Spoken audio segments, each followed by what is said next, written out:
बाबरकत और जलाली नाम में आप सबको सलाम।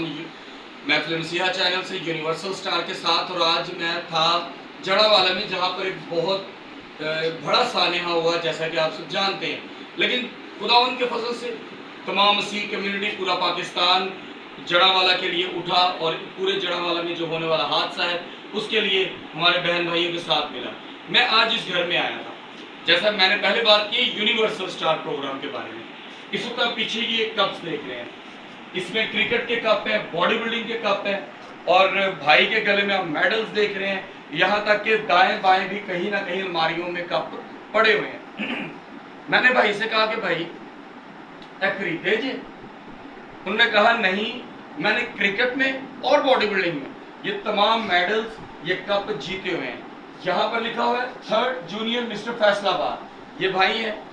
और इसके अलावा जिस तरह आप इनके गले में इस वक्त ये मेडल्स देख रहे हैं, ये इनकी शान है, हमारी मसीही कम्युनिटी की आप शान है। खुदावंद आपको बरकत दे। मैं भाई से कुछ पूछना चाहूंगा, कितनी देर से बॉडी बिल्डिंग करें? जी, मेरा नाम सलमान है, मेरी तरफ से आप सभी को सलाम। भाई मैं 8 साल तो बॉडी बिल्डिंग के लिए जी। मेरे को 4 मैडल जोड़े नैशनल पाकिस्तान के, 4 मैडल मेरे को जो पंजाब के ने। ओवरऑल समुंदरी, फैसलाबाद, सियालकोट, मेरे को हर टाइटल जोड़ा ना मेरे को मौजूद है, जिहदे जिस मुकाबले मैं गया वहाँ मैं मैडल जितया वहाँ। जड़ावाले मैं वाहद एक क्रिश्चन लड़का वहाँ पूरे जड़ावाले। अगर कोई सर्वे करना चाहे तो आगे कर सकता है कि जड़ावाला एक वाहद क्रिश्चन लड़का वहाँ जिन्हें 2016 पाकिस्तान वास्ते जड़ावाला वास्ते मैडल जितया है नैशनल अंदर। कोई मुस्लिम भाई, कोई भी क्रिश्चन भाइयों के एक वाहद लड़का मैं वहाँ क्रिश्चन जिन्हें नैशनल का मैडल जितया। फिर 2017, 2018, 19 तक जोड़ा मैं नैशनल के भी मैडल जिते हैं। 4 पंजाब के मैडल ने मेरे को। लाहौर के याहिया भट्ट साहब ने बहुत बड़े लेजेंड होए ने, बहुत बड़े स्टार होए ने, उस्ताद आदमी होए ने। उन्होंने मैनू फेस किया, मतलब जजिंग उन्होंने जी मैं बहुत खुश नसीब हाँ कि उन्होंने मैं देख सकिया, सामने मैनू जज किया उन्होंने।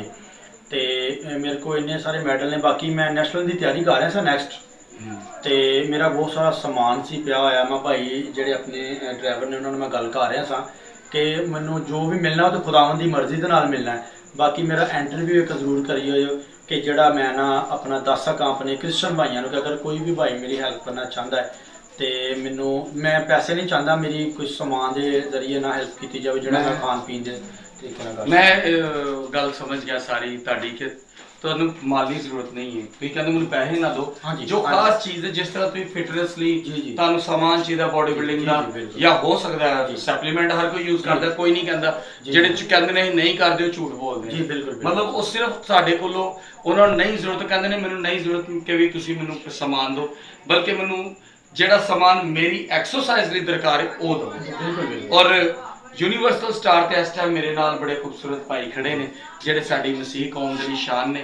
और देखो कि जड़ावाले च एडे वड्डे हादसे तो बाद भी वो बंदा यही कहता है मैनू मेरी स्पोर्ट्स के नाल मुहब्बत है, मैनू ओहदे लई मदद की जाए।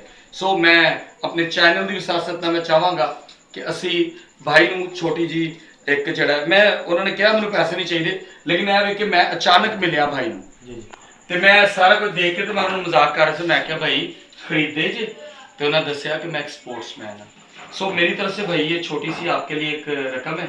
आप इसमें अगर आपका सप्लीमेंट आ सकता है, आई थिंक सो, छोटी बोतल आ जाएगी आपकी, वो आप ले सकेंगे।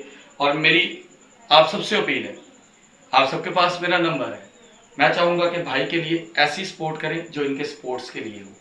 आप इनके लिए सामान हमें लेके दे सकते हैं, आप मुझसे रब्ता कर सकते हैं। मैं इनको एक एक चीज़ एज इट इज़, क्योंकि भाई देख चुके हैं कि जिसने जो मदद जिसके लिए भेजी है आज हम वो देने आए हैं यहाँ पे। मुझे खुशी है कि हमारे पास यूनिवर्सल स्टार है, और भाई के लिए दुआ गो है। आप सबके लिए भी एक छोटी सी रिक्वेस्ट है कि मुझे इस भाई के लिए आप सबकी मदद की ज़रूरत है। आप सब मुझसे कॉन्टैक्ट करें ताकि मैं इस भाई के लिए तमाम वो चीज़ें ले सकूँ जो इनकी फिटनेस के लिए हो, इनकी एक्सरसाइज के लिए हो, ताकि ये अपने आप को और बढ़ाए।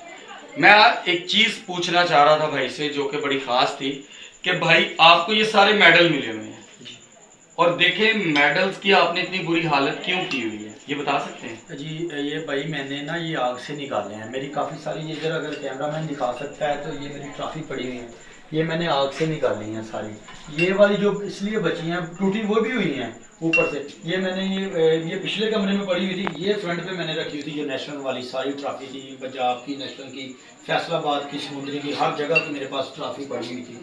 तो ये मैंने आग से निकाली है।